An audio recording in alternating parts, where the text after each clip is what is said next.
Hello, everybody. Welcome to this episode of Bridgeport Unmasked, a podcast about Bridgeport, Connecticut's local history, true crime, interesting stories, and all things related to the Park City. I'm Librarian Adam Cleri, joined today by Library Assistant Mike Hawkins, and we are recording out of the podcast studio at Bridgeport's Beardsley Branch Library.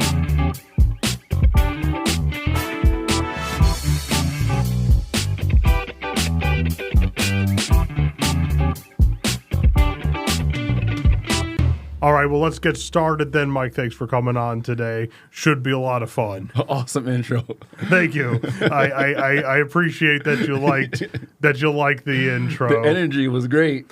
Yeah, no, we're going to, I wanted to start it off with something like that, and we're going to end on something like that. So I wanted to go from high note to high note, you know what I'm saying? So today we're going to sweep across a whole list of actors who have one particular detail in common. All the actors we're going to talk about today were born in Bridgeport, Connecticut. Now, among those Bridgeport actors include an actor who played aside Sylvester Stallone in First Blood, a dynasty of a family of actors, and two individuals who are better known for their investigations into the paranormal, but still have connections to film and cinematography. And just as a reference librarian, right, a self-respecting reference librarian, I do have to thank IMDb, and that is the Internet Movie Database, for providing the vast majority of the information that's going to be on this episode. But before we get too far, I want to hear from another actor who has ties to Bridgeport, who just happens to be sitting next to me right now. He hails from the History Center part of the library. Mike Hawkins, where is the correct... nope, that's not it. Where is it? Here it is. Sorry, Mike. So,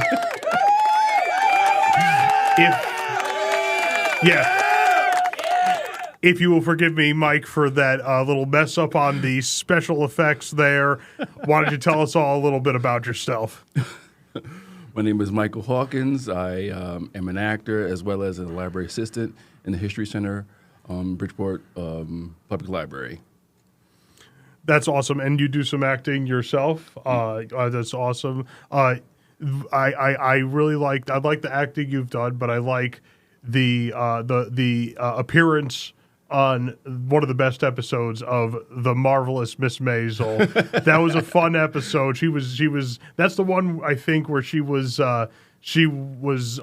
convicted of piracy. Yes. Yeah. Okay. Would you tell us just a bit about your role in that?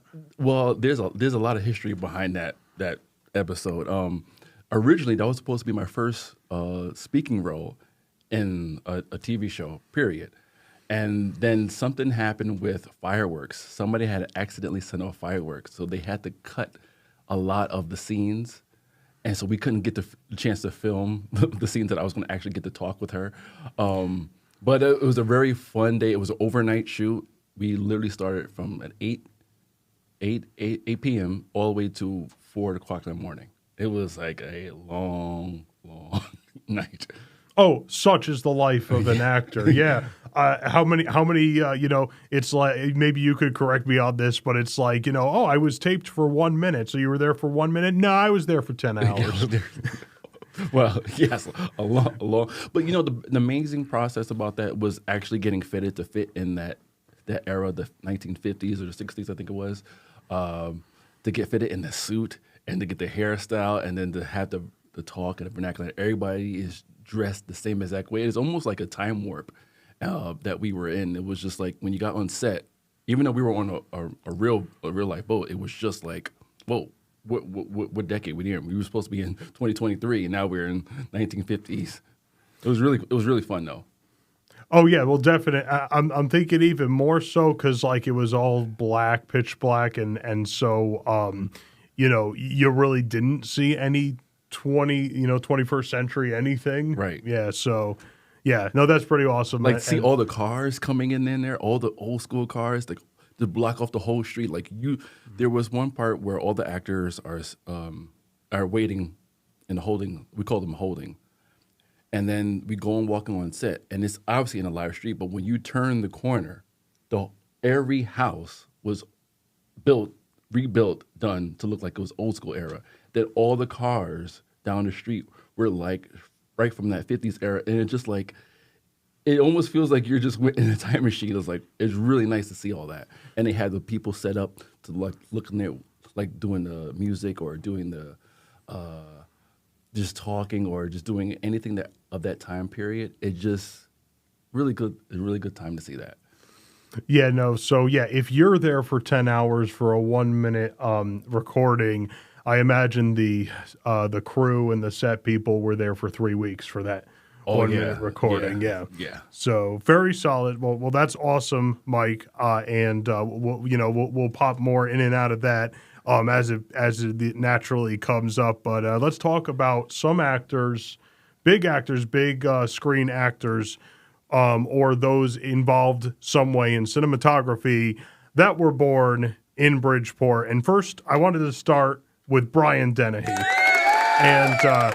Yeah, Mike, I'm sorry I screwed up your sound and got Brian Dennehy's right. If it's any consolation, Brian Dennehy is a heck of an actor. As that were. Now, Dennehy, you might know him from the Cocoon movies, yes, among others.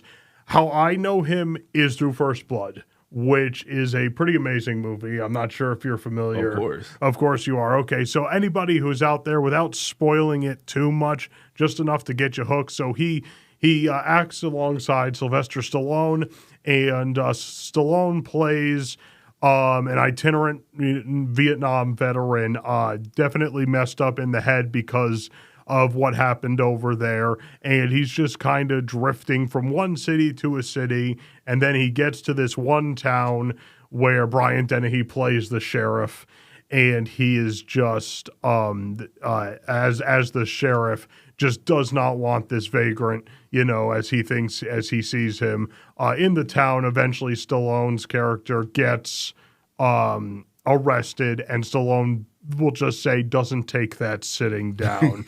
And that is not at all a bit of an understatement, as you'll see if you were to take this recommendation and see First Blood. You know what? I'll have to edit this out if it turns out I'm wrong, but I'd be willing to bet someone could get First Blood on like Hoopla or one of the electronic databases we have. Yeah, I believe that's on a lot of streaming platforms. You have to pay for it. It's not like if it's on Amazon, you probably have to rent it or buy it or whatever. But okay, there's plenty of places to go watch that movie. Hi, everybody. I just did some research, and the best way to watch First Blood through Bridgeport Public Library is to get a copy of the First Blood DVD that is at our Black Rock branch library. Feel free to give them a call at 203-576-7025. And of course, you could also ask about the other items that we have in our circulation. Actually, here's a fun fact. Sylvester Stallone is in talks of wanting Ryan Gosling to reboot Rambo. Okay. So that's fascinating. That'll be interesting if that actually happens. That would be interesting. I hope Gosling would do well. He's a fantastic actor. I'm just having trouble seeing him as Rambo right now. but you know what? That's the point of being an actor, is that you take on personalities that are not like the other personalities you took on.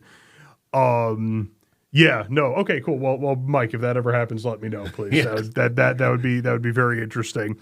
And just another note on Dennehy. So I actually have kind of a personal connection to Brian Dennehy. So Dennehy was born in Bridgeport, but he moved to Derby early on, and he was a Cub Scout in Cub Scout Pack 3, and I was very much a Boy Scout in Troop 3, and Troop 3 is like the Boy Scout troop that's associated with, that works with Pack 3. So yeah, no, I was, that's how I spent my adolescence. Some people joined a sports team or a school club. I was a hardcore Boy Scout in the troop that Brian Dennehy probably would have been a Boy Scout in if he continued after being a Cub Scout. Cub Scouts are kind of like, kindergarten through 6th grade, and then you become a Boy Scout after that. I don't know. You ever did the Boy Scout thing yourself? Or? No, I wanted to, but I never got a chance to know. Okay. A lot more people have chances today because, so sorry to say I've been out of the Boy Scout circuit for some time, but I did learn that girls can now get in despite the name. It is Boy Scouts is now co-ed, which is awesome.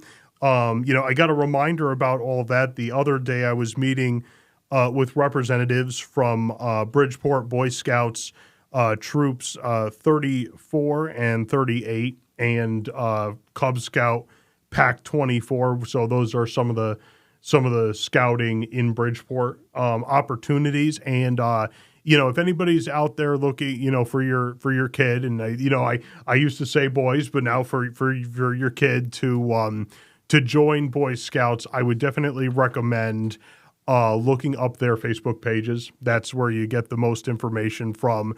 Troop 34, 38, and Cub Scout Pack 34, all in Bridgeport. So it's a deal if you want to. So kind of a plug there. But I don't know, Mike. Did you have anything else about Dennehy? Because I did want to talk about the next family of actors to touch upon. Okay, very, very awesome then. So the Mitchums. Yes. The Mitchums. Yeah, I know you personally requested, and we're looking forward to the Robert Mitchums. Mitchum, yes. Absolutely. So Robert Mitchum is the big name of this family that the Mitchum and his two siblings, Julie and John, all came from Bridgeport. It's actually a really sad story, but if I'm going to talk about their ties to Bridgeport, there's no way around it. So Robert is like 3-ish. Julie's young. John's either just born or not born yet, and their father gets killed in a train accident. Yeah. And so it's the three of them and their mother, I believe Anne, their mother, just living as they can in Bridgeport. Eventually, she marries again, and this time she marries a British Army major, which means that you're in the military means you're going to move wherever you need to.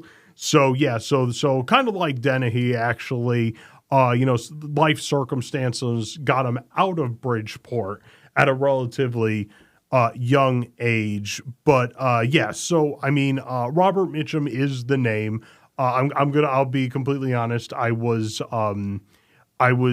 did not know anything about the Mitchums until I prepared for this. I don't know about you, Mike. Have you actually seen a movie or no? Oh yeah, a thing? Well, Okay, I've yeah. pretty much seen all of Robert Mitchum movies. I really don't like his westerns, but I like some of his other stuff.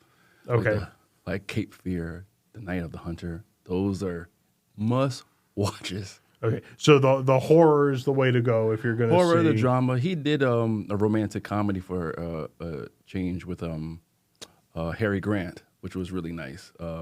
Which was, you don't think of Robert Mitchum as a comedian, but he played it all very well.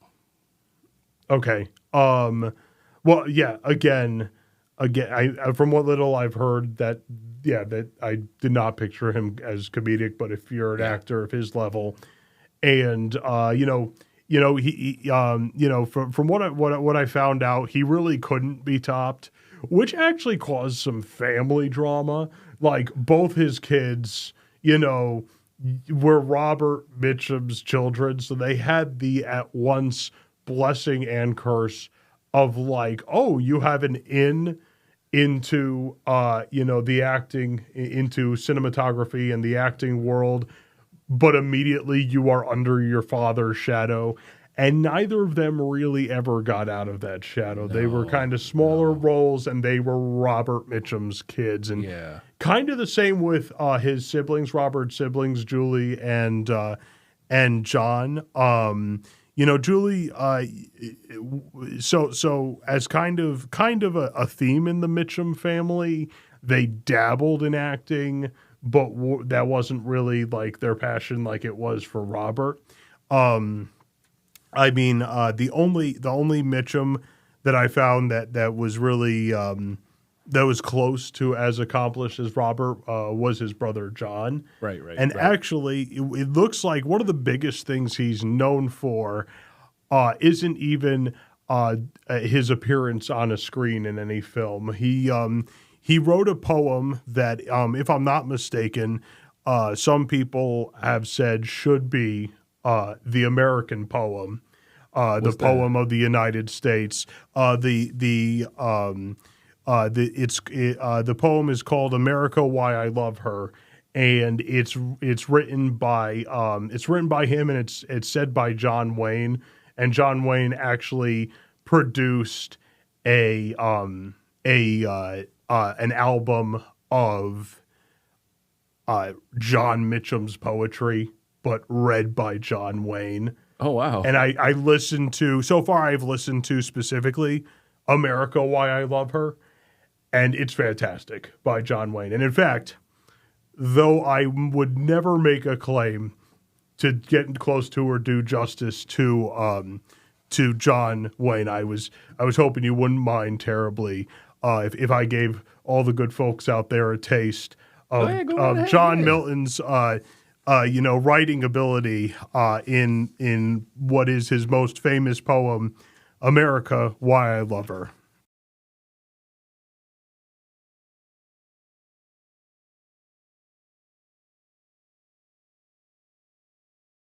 Sorry, everybody, I will not be reciting any John Milton poetry today, though John Milton is an incredible poet. I believe that Paradise Lost is one of the best things I have ever read, and I would definitely recommend it. We have copies of Milton's poetry at the library. But that being said, here's a poem written by John Mitchum. You ask me why I love her. Give me time and I'll explain. Have you seen a Kansas sunset or an Arizona rain? Have you drifted on a bayou down Louisiana way? Have you seen the cold fog drift over San Francisco Bay? Have you heard a bobwhite calling in the Carolina pines or the bellow of a diesel in the Appalachian mines? Does the call of the Niagara thrill you when you hear her waters roar? Do you look with awe and wonder at her Massachusetts store, where men who braved a hard new world first stepped on Plymouth's rock? Do you think of them when you stroll along a New York City dock? Have you seen a snowflake drifting in the Rockies way up high? Have you seen the sun come blazing down from a bright Nevada sky?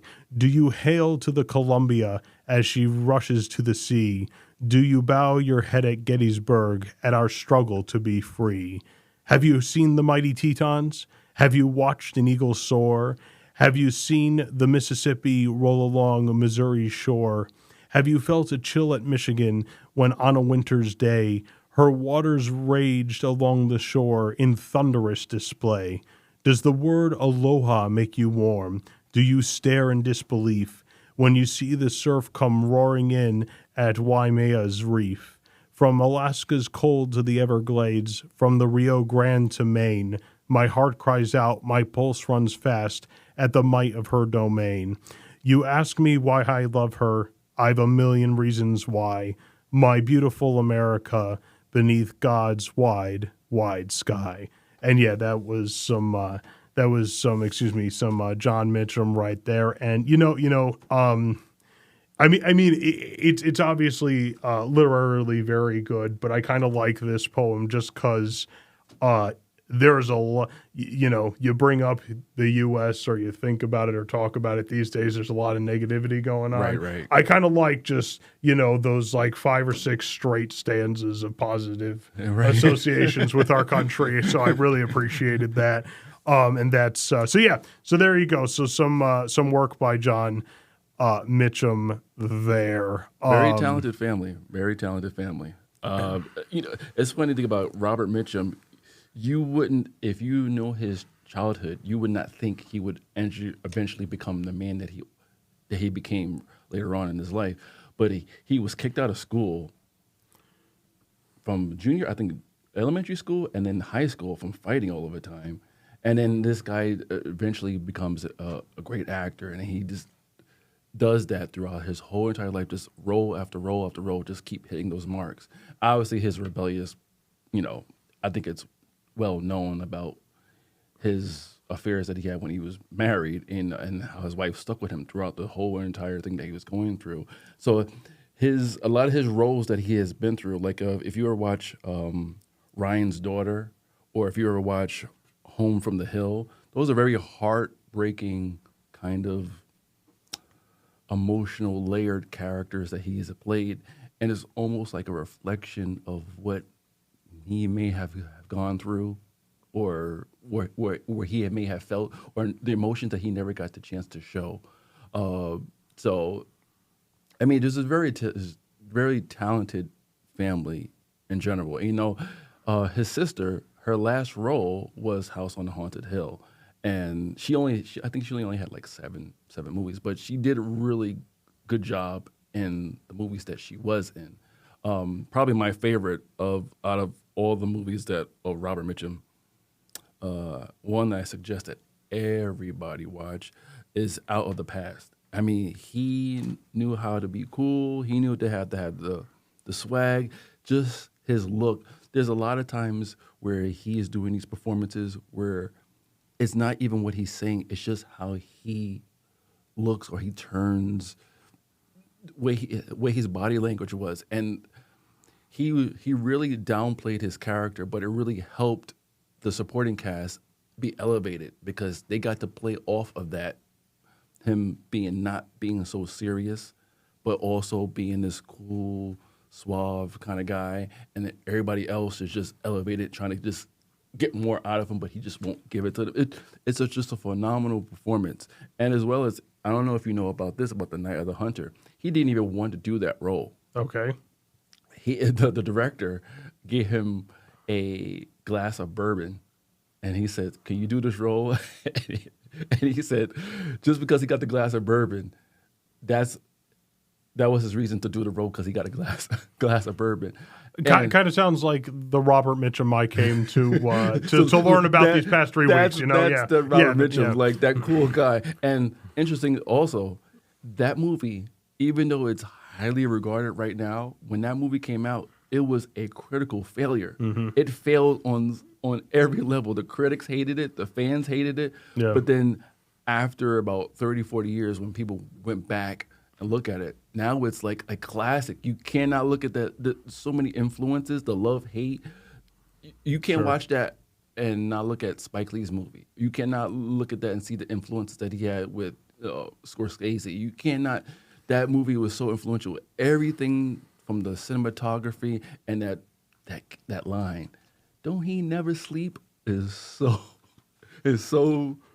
scary. Mm-hmm. It's a really good film, though. You have to watch it if you haven't seen it. Obviously, you have to watch Cape Fear, right? Did you see Cape Fear? No, I haven't seen Cape Fear. Yeah, you have to see Cape Fear. I have been living under a rock for some time. Yes, that is correct. So, Cape Fear and Night of the Hunter is on, I believe, on IMDb's top.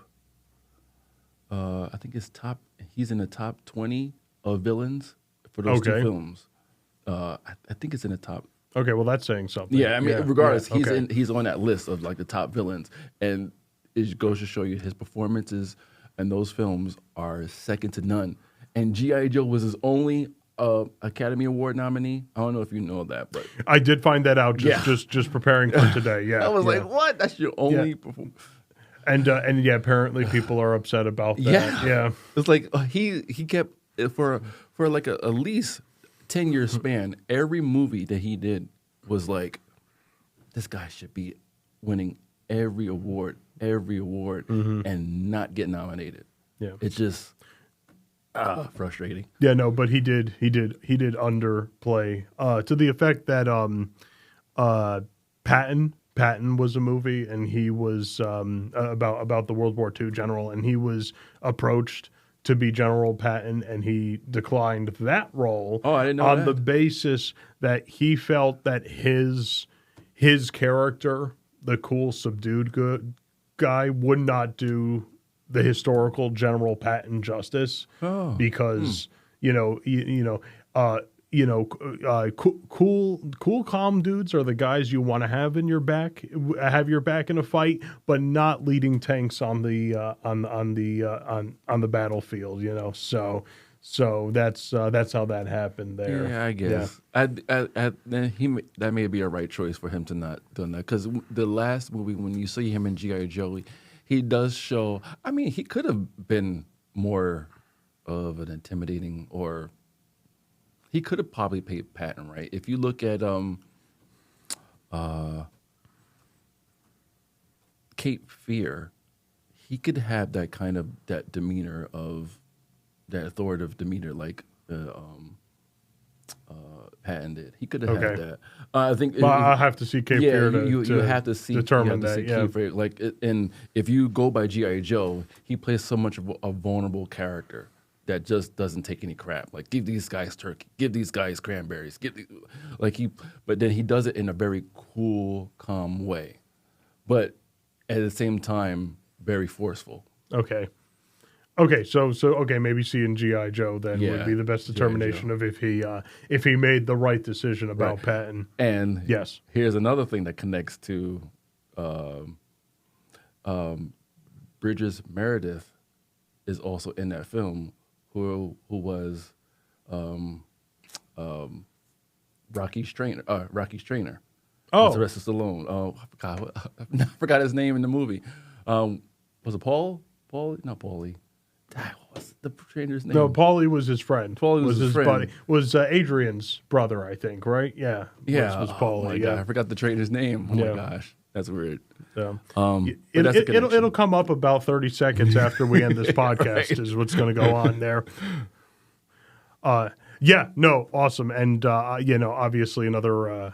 I don't need to say that Rocky is a fantastic movie. Yeah. I think, geez, you're breathing air too today. Yeah, thanks, Adam. So that's pretty much how that goes. So actually, there were some serious runner-ups to being reviewed in today's podcast.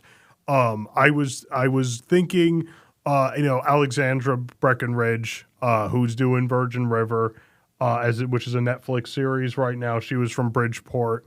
John Ratzenberger, right, the Cheers guy, and Richard Belzer, who is on Law and Order, SVU. Michael Jai White too. Okay, yeah, he played Spawn. He played Black Dynamite. He did all those like Undisputed. He did all those martial arts films. Yeah, so there's a lot of people from Bridgeport that have gone on to Hollywood. Absolutely. But the tip of the hat ended up going towards two people that I chose because, they have a lot of connection to Bridgeport, to Connecticut, and also to cinematography. And I am talking about Ed and Lorraine Warren, right? Oh. So I'm imagining, a lot of the Bridgeport residents listening to this, or probably other folks as well, have at least heard of Ed and Lorraine Warren. They were the founders of the New England Society for Psychic Research. And through that organization, they did paranormal investigations, including the Lindley House haunting. And actually, our co-worker Jaime did it was pretty good. I gave it a listen myself. Did a podcast about the Lindley Street hauntings, and if we could get that connected to some kind of a a link somewhere, on the page that this is going to be on, that would be pretty cool. It was a good podcast to listen to. And yeah, so basically the Lindley St haunting, 1974, a family was living in a house that is still there on Lindley St in Bridgeport and is currently, lived in by somebody. It is currently resided in this house in 1974. There was just an incredibly weird weekend in November, like, a lot of weird stuff, like, windows getting smashed from the inside by nothing, a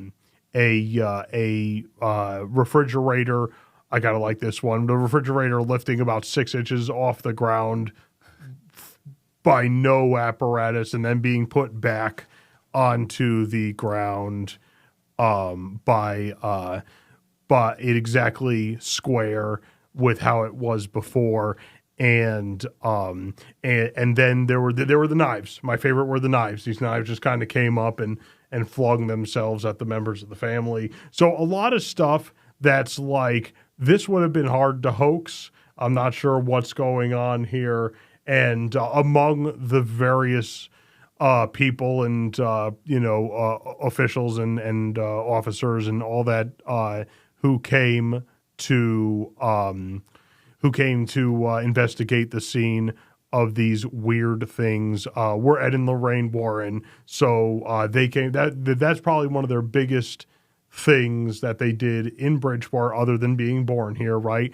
And that's right. Major Bridgeport activities entered the world. What's going on at this house? So that's pretty much what's going on. But the reason they qualify to be on this podcast is because The Conjuring and The Conjuring 2, which came out and 3. And 3, excuse me. What were those, 2010s? Were those 2010 movies? Or thereabouts? Remember. Okay. I think they're fairly recent. I think they're not that old. And these movies are the story of their investigation into the Annabelle doll, the doll that is, that they still have possession of, and is presumably, possessed, by whatever forces, and I mean, like the main characters in these movies are, Ed and Lorraine Warren. So and that's how that is. And just as another bit, a few decades earlier in the 1980s. They wrote for the they worked on the script and such for the Amityville horror. And Mike, did you happen to find there where it came, when they were, or the Amityville horror, or no, that one I know is definitely like 1984. I have no question about. What do you find in there? I'm just looking up how many films that connect to The Conjuring. I believe there's a total of 1, 2, 3, 4, 5, 6, 7, 8 movies right now. Oh, that are in the Conjuring universe. Okay. What is your favorite? Shows how little I know. That's a fair question. You can drag me out and show me for the ugly naked self I am. Yeah, no, I've never watched. I have never watched any of the Conjuring movies. There. Well, you have to see the first one. My favorite is the first one. There is another. I believe there is another Conjuring movie coming out called. I think it was called Last Rites. I think it's called Conjuring Last Rites or something like that. That'll be the fourth one. But obviously there was the Annabelle movies. Yeah. The Nun 2. But that first Conjuring movie is probably the most scary of them all, because the way it sets the tone for this whole. Everything is a universe. Everything has to have a universe.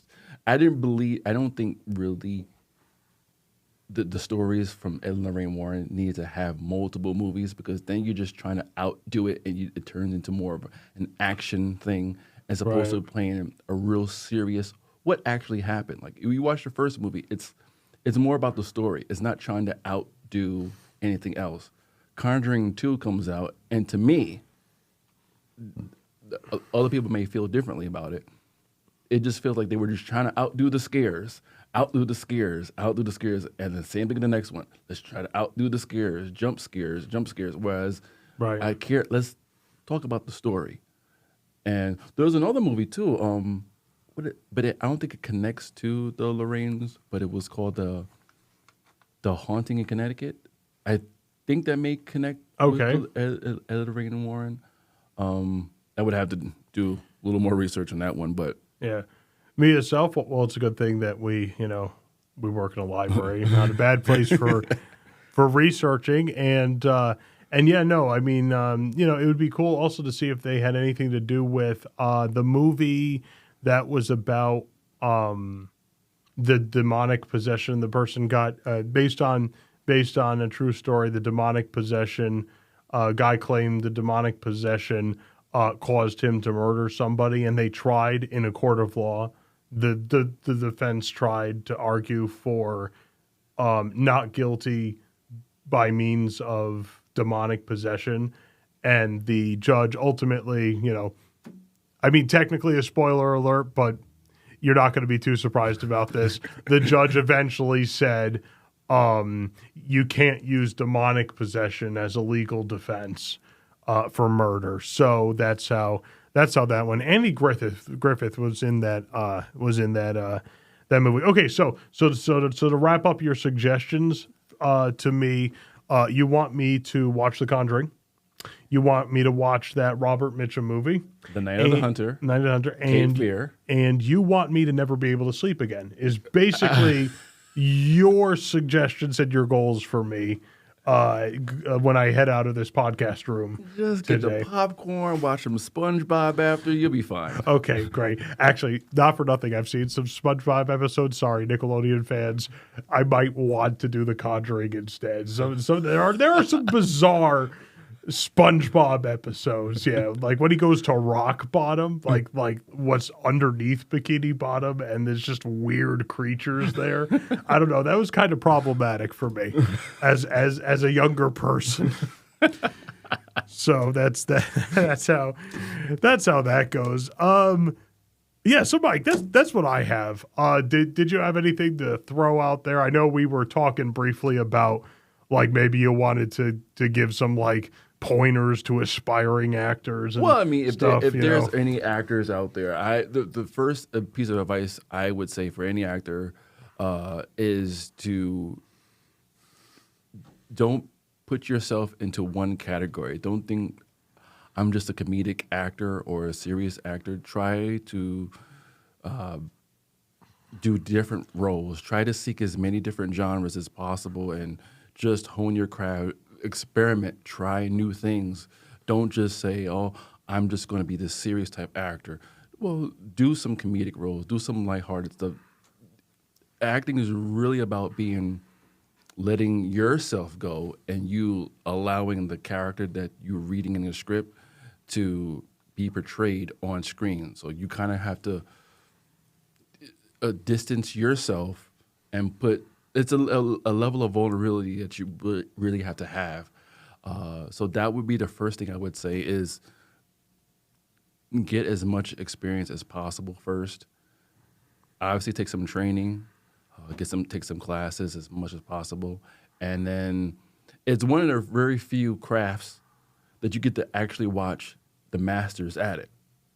There isn't that many crafts where you can say, yes. I want to see, if you want to be a doctor, you don't get to watch the best doctor operate. And as an actor, you can get to watch the newest Academy Award winner or the older Academy Award winner, and you can see the best. So know your craft, know your history, know the text, know the lines, arrive on time, and be humble enough to take direction.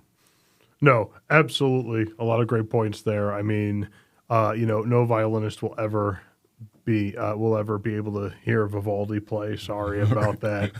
That's how mortality works. And yeah, no, absolutely. Writing is the thing I do that gets me out of bed in the morning and is like the thing I enjoy for itself and not as a means to anything. And I have to agree 100% on the notion that you got to try all the flavors and all the genres, because here's the wild thing I have found. I assume the same is true for acting. You can confirm when it comes to writing, like if you write just the, let's say, darker short story stuff and never like lighter poetry stuff, if you write some lighter poetry stuff, it will actually in a very strange way help your preferred area of like darker short story. And I assume that's kind of the same with like a serious actor doing some comedy stuff. Oh, very true. Like if you literally change the tone of pretty much every comedy, it's very much a horror film.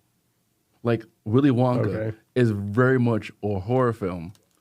It's kind of terrifying. Yeah, it's kind of terrifying, but those kids did not get back out of that.